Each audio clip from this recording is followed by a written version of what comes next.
पिछले महीने लद्दाख में 30,000 से ज्यादा लोगों ने इकट्ठे होकर प्रोटेस्ट किया। सुनकर लगेगा कि ये संख्या ज्यादा नहीं है, लेकिन 30,000 का मतलब है पॉपुलेशन यूनियन टेरिटरी की 10% से भी ज्यादा की पॉपुलेशन। सब एक जगह पर इकट्ठे थे अपने हक के लिए प्रोटेस्ट करने। 6 मार्च को जब बातचीत के बाद भी सरकार ने लोगों की नहीं सुनी, तो famous educator, innovator, activist Sonam Wangchuk ने फैसला किया कि इनडेफिनेट फास्ट पर बैठने की जब तक हमारे लद्दाख की ये 21 दिनों का अनशन खतरनाक अनशन बन सकता है। सोच कर देखिए, अगर किसी देश की 10% पॉपुलेशन सड़कों पर आ जाए तो ये कितनी बड़ी खबर होगी। जिस तरह से न्यूज़ चैनल पर इस न्यूज़ को दबाया जा रहा है, ये बहुत ही शेकिंग है। देखना प्रोटेस्टर की क्या डिमांड्स हैं। ये कहानी सिर्फ लद्दाख की नहीं है, यही कहानी कई देशों के कोने कोने में रची जा रही है। 2 पॉलिटिकल कारपोरेट माफिया आज के दिन लद्दाख को खतरे में डाल रहे हैं। ये वही माफिया है जिसने हसदेव के जंगलों को तबाह कर दिया, मणिपुर की पहाड़ियों में आग लगा दी, बक्सवाहा को तबाह करने पर तुला है। ये वही माफिया है जिसकी वजह से जैशी मठ डूब रहा है, जिसकी वजह से उत्तरकाशी में सुरंगें गिरी हैं और जिसकी वजह से आज लक्षद्वीप भी खतरे में है। ये माफिया जिसे रोका ना गया तो देश की दीमक की तरह धीरे धीरे देश को खा जाएगा, अंदर से खोखला कर देगा। आइए जानते हैं आज के इस वीडियो में।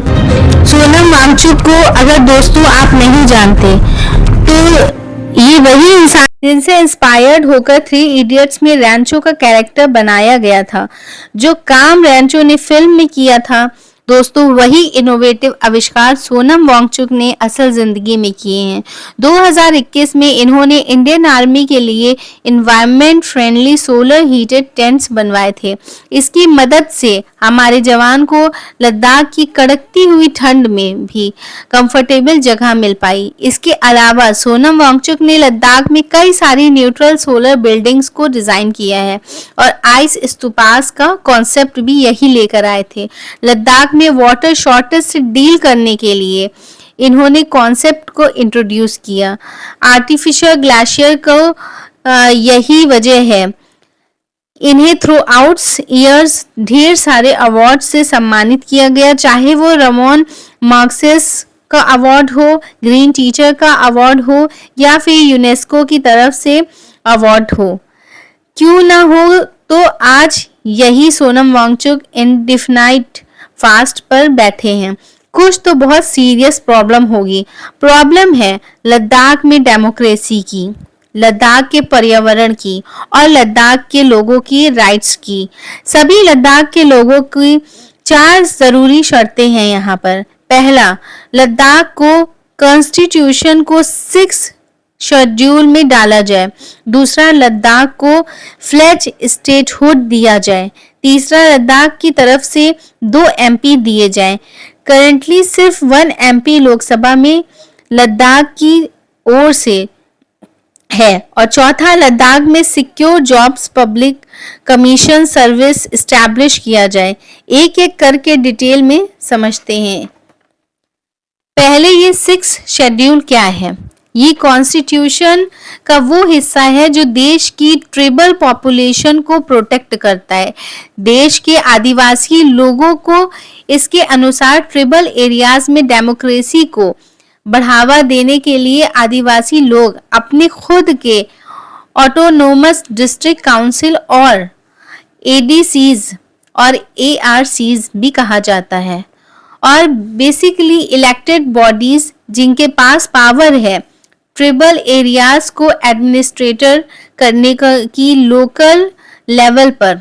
आदिवासी लोग अपनी जमीन को लेकर, अपने जंगलों को लेकर, अपने सोशल कल्चर कॉस्ट्यूम्स को लेकर अपने कानून खुद बना पाए।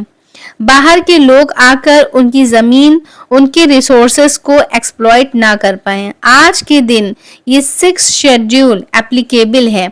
असम, मेघालय, मिजोरम, त्रिपुरा स्टेट्स के ट्राइबल एरियाज हैं। अब आप सोचो कि लद्दाख में तो कोई जंगल नहीं है, आप यही सोचते होंगे, तो लद्दाख के लोग इसकी डिमांड क्यों कर रहे हैं?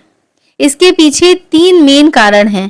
पहला ये कि लद्दाख एरिया की अपनी नेचुरल बायोडाइवर्सिटी होती है, और सोनम जी ने कई बारी समझाया है कि लद्दाख का जो एरिया है वो क्लाइमेट चेंज को कंसीडर करते हुए बहुत ज्यादा वल्नरेबल एरिया है। Mountains are facing the wrath of nature in the face of climate change. अगर इस एरिया में रिसोर्सेज एक्सप्लॉइट करने दिया गया तो लद्दाख के लिए बहुत बड़ा खतरा है। Natural disasters, flash floods, landslides, इस सब की मेजॉरिटी पॉपुलेशन है वो एक्चुअली में शेड्यूल्ड ट्राइब्स की कैटेगरी में आता है।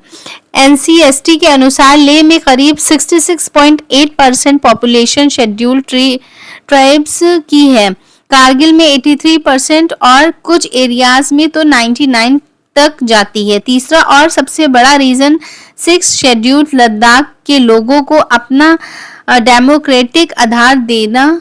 आज के दिन लद्दाख के लोगों के पास डेमोक्रेसी के नाम पर क्या है?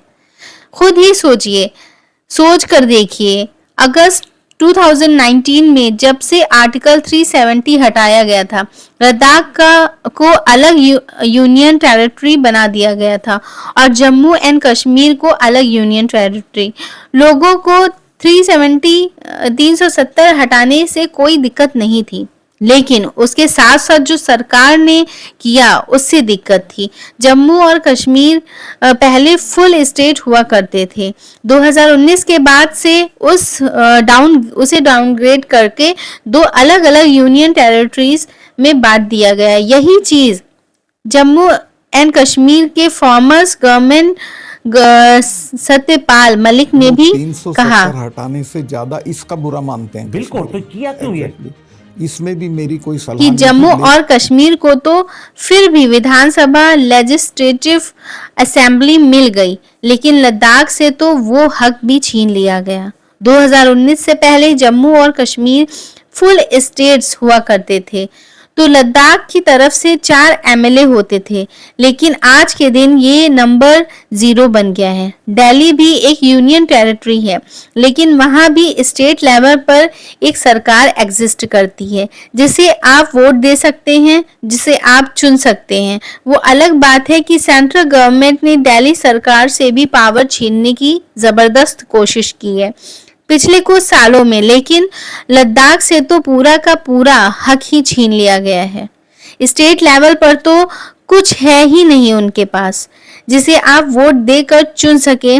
इसके ऊपर नेक्स्ट लेवल पर लद्दाख के लोग सिर्फ लोकसभा के इलेक्शंस में वोट डालने जा सकते हैं, लेकिन वहां पर भी उन्हें सिर्फ एक एमपी दिया गया है। यही कारण है इन सारी डिमांड्स के पीछे। लोकल लेवल पर हमें सीधे शेड्यूल्ड में इंक्लूड करो, जिससे हम अपने एडीसीज और एआरसीज को लेवल पर हमें फुल स्टेट हो दो, और हम वो नहीं देना है तो हमें कम से कम लेजिस्लेटिव असेंबली तो दो कि हम अपनी सरकार चुन सकें, और वो भी ना दे सके तो सेंट्रल लेवल पर हमें 2 एमपी तो दे ही दो। कि ये डेमोक्रेसी के नाम पर क्या नाटक चल रहा है। सबसे मजेदार बात ये है दोस्तों कि आज से 4 साल पहले बीजेपी ने खुद डिमांड उठाई थी कि लद्दाख को 6 शेड्यूल में डालने की आखिर क्या वजह हो सकती है कि बीजेपी अब इस डिमांड को पूरा नहीं करना चाहती। ये वजह बहुत दिलचस्प है और काफी प्रेडिक्टेबल भी है। अगर आप बीजेपी पॉलिटिक्स समझते हो तो क्या है ये कारण इनफैक्ट डिमांड ही नहीं बल्कि लद्दाख को 6 शेड्यूल देंगे। ये देखिए इनके मैनिफेस्टो में क्लियरली लिखा है। आज फिर दिखाऊंगा कि 2019 में जब ये संसद के चुनाव हो रहे थे, आपने पहले 3 बिंदुओं में सितंबर 2019 में पहली बार कि national commission for scheduled tribes ने रिकमेंडेड किया था लद्दाख को 6 शेड्यूल को किया जाए, लेकिन सरकार ने कोई एक्शन नहीं लिया। अगस्त 2020 में लद्दाख के लोगों ने पहली बार अपनी डिमांड्स सरकार के सामने रखी। सितंबर 2020 में इस चीज को लेकर पहला मास प्रोटेस्ट लद्दाख में हुआ था। 2020 में ऑटोनोमस हिल डिस्ट्रिक्ट काउंसिल के इलेक्शंस होने वाले थे लद्दाख में, और इलेक्शन से पहले होम मिनिस्टर अमित शाह ने खुद वादा किया था कि इलेक्शंस के 15 दिन बाद वो इन डिमांड्स को पूरा करेंगे। इसको देखकर प्रोटेस्ट कॉल ऑफ कर दिया गया और बीजेपी ने इलेक्शन को 15 सीट के साथ जीता, लेकिन उसके बाद फिर कोई एक्शन नहीं लिया गया। दिसंबर 2021 और नवंबर 2022 में 2 और प्रोटेस्ट देखने को मिले। बीच में सरकार के साथ काफी बातचीत हुई, लेकिन मैनिफेस्ट में लिखने के बावजूद इस डिमांड को मना करती रही। यही वजह है दोस्तों कि आज इनडेफिनेट फास्ट देख रहे हैं, तो ऐसा नहीं है कि ये अचानक से की जा रही है। आपने देखा कि पिछले कई सालों से बार बार लोगों ने अपनी डिमांड्स उठाई है, लेकिन सबसे बड़ा सवाल यहाँ पर उठता है कि मोदी सरकार को दिक्कत क्या है ये डिमांड्स पूरी करने में। ऐसा तो नहीं है कि लद्दाख के लोगों को 6 शेड्यूल में करने से देश उलट पलट हो जाएगा।